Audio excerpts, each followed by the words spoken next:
بسم اللہ الرحمن الرحیم الصلاۃ والسلام علیک یا سیدی یا رسول اللہ۔ اللہ رب العالمین پاکستان کو سلامتی عطا فرمائے اور ہر قسم کی فرقہ واریت سے اللہ رب العالمین اس وطن عزیز کو محفوظ فرمائے۔ دہشت گردی کے ایک بہت بڑے عذاب سے افواج پاکستان اور اداروں کی انتھک قربانیوں سے بحمد اللہ تعالیٰ اس دہشت گردی سے اس پاکستان کو اور پاکستانیوں کے شہریوں کو نجات ملی، لیکن فرقہ واریت کا عفریت ہمارے سروں پر منڈلا رہا ہے۔ گزشتہ سپٹمبر میں بھی بڑی بدترین گستاخی صحابہ اکرام کی گئی اور ایسا حال کیا گیا اور ایسی بیرونی سازش تھی کہ پاکستان کو سنی شیعہ فسادات کے اندر لڑوا کر ختم کر دیا جائے۔ لیکن میں اداروں کو اور ملک کی ایجنسیوں کو سلام پیش کرتا ہوں کہ جنہوں نے بروقت کردار ادا کرتے ہوئے اس ملک کے اندر نظم و نسق کو باقی رکھا۔ اب دوبارہ مولا مرتضیٰ کے یوم میں طالب جوہری کے بیٹے نے جس انداز میں حضرت ابوبکر صدیق کے لیے گندی بات کی اور العیاذ باللہ اتنی غلیظ تشبیہ دی ہے کہ جس کو بیان کرتے ہوئے میری زبان قاصر ہے، یقیناً اداروں کے پاس اور عوام کے پاس وہ ویڈیو موجود ہے۔ میں پھر کہنا چاہتا ہوں اداروں سے کہ آپ اپنا مکمل اختیار بروئے کار لائیے، مانا کہ آپ کی مصروفیات اور اس سے بڑی بڑی آپ کے اوپر پریشانیاں ہیں، لیکن ہم دس بستہ آپ کی خدمت میں عرض کرتے ہیں کہ اس شہر کو اور اس ملک کو فرقہ واریت سے بچانے کے لیے ان لوگوں کو روکیے۔ یہ ہر 2 مہینے کے بعد صحابہ کرام کے خلاف تقریر کرتے ہیں اور اس کو پھر وائرل کر دیتے ہیں اور گندی زبان استعمال کر کے اس کو وائرل کرتے ہیں، پھر توقع یہ کرتے ہیں کہ اہل سنت خاموش رہے۔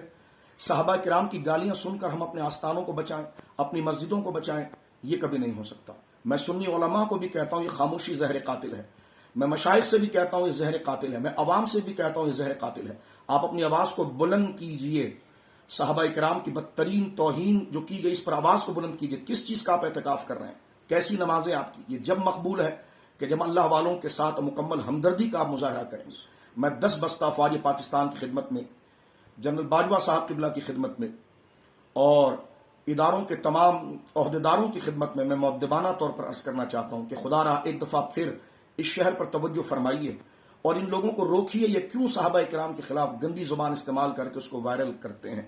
ہم اپنا کردار، ہم اہل سنت و جماعت جن کا تعلق تصوف و طریقت سے، ہم ہمیشہ سے پاکستان کے ساتھ رہے ہیں اور ہمارا وطن ہی یہی ہے، یہاں سے بھاگ کر ہم نے کہیں جانا نہیں، ہمارے آباء و اجداد یہاں پر ہیں، ہم اپنا مکمل کردار ادا کرنے کے لیے تیار ہیں۔ خدا را اس ملک کو یمن بچنے سے، شام بننے سے بچائیے، ہم اپنا کردار ادا کرنے کے لیے تیار ہیں۔ میں عوام اہل سنت سے بھی کہوں گا پرامن رہیے گا، پرامن رہیے گا، لیکن میں مشائخ سے کہوں گا، علماء اہل سنت سے کہوں گا، اتنی بڑی بڑی تنظیمیں ہیں ان سے کہوں گا اور ان کے کارکنان سے کہوں گا خدا را ندائے حق کم سے کم بلند کیجئے اور اپنا اخلاقی فریضہ جو ہے وہ ادا کیجئے۔ اور میں افواج پاکستان سے کہنا چاہتا ہوں کہ آپ کے سر پر ذمہ داری بہت ہے، لیکن اس فتنے کی جو دوبارہ چنگاری لگائی جا رہی ہے، آپ اس میدان عمل میں آئیے۔ اداروں کو میں کہوں گا میدان عمل میں آئیے۔